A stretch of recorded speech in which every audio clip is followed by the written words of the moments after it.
for becoming an informed leader, we have to be prepared for the change at a very personal level. So, here's what about leadership is often talked about as influence. I think it was Oswald Sanders and John Maxwell who really promoted that idea that leadership is influence. That's looking at how we impact other people.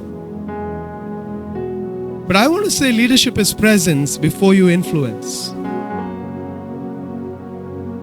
Now the focus is on me, on who I am as a person of influence, not position.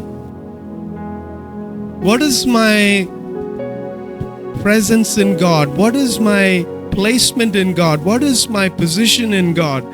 All that thing that we theologically know. Child of God, son of God, daughter of God, masterpiece, all these things theologically. We should be able to experience that we are very special, we are loved, we're deeply loved. And God calls us Hepzibah, my beloved. No more Israel struggling to get blessing for you're blessed.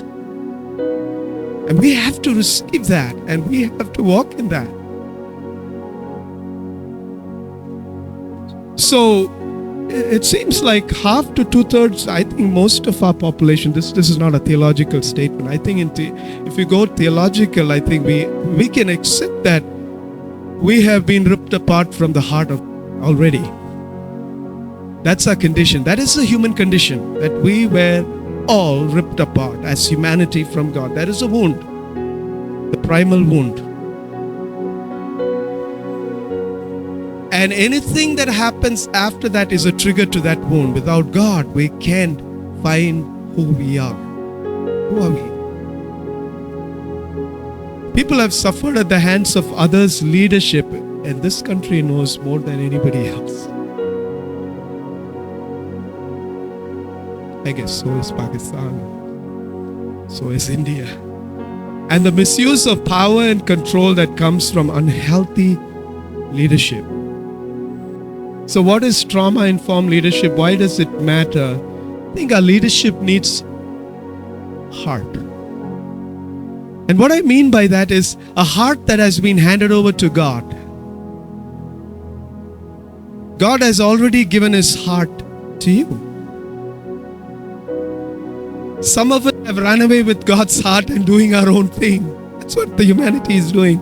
Building up platforms and exalting themselves with all the wisdom, all the power, all the energy, everything sourced from God and used for building their own kingdom.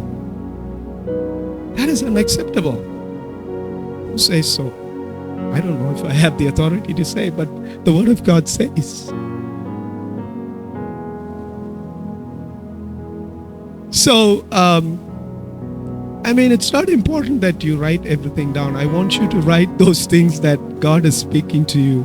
Maybe God will speak something else outside of it. But we know that we know people. We all know people who have breakdowns in relationships. My sister was divorced after 17 years of marriage to a pastor. Religion was not the issue. We thought religion can keep somebody's sanity and bring healing. It can. Silos in departments. This is not corporate. I experienced that in the last ministry I worked. Why are you starting a group in your? That is your missions pastor. You should. That's my department. Crazy. Marriage group. The marriage said, why are you having a marriage group in your home? I'm the one who's supposed to be in charge of all those. So we don't know how to see mission and discipleship enfolded in one.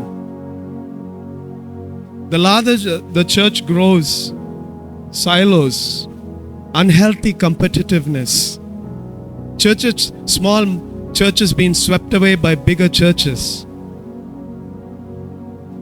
productivity decline. Talking of people who are in the business sector.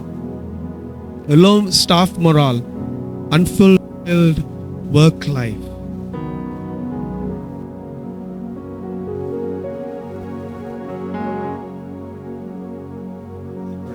So I want to set our expectations here is that we want to increase your awareness of trauma, and partly that can happen by increasing your own self-awareness, how you are feeling right now.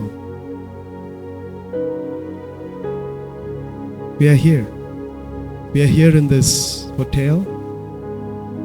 She'll teach us some ways to be present, which is so important, so that we don't go on our head and think, okay, I have these things to be done.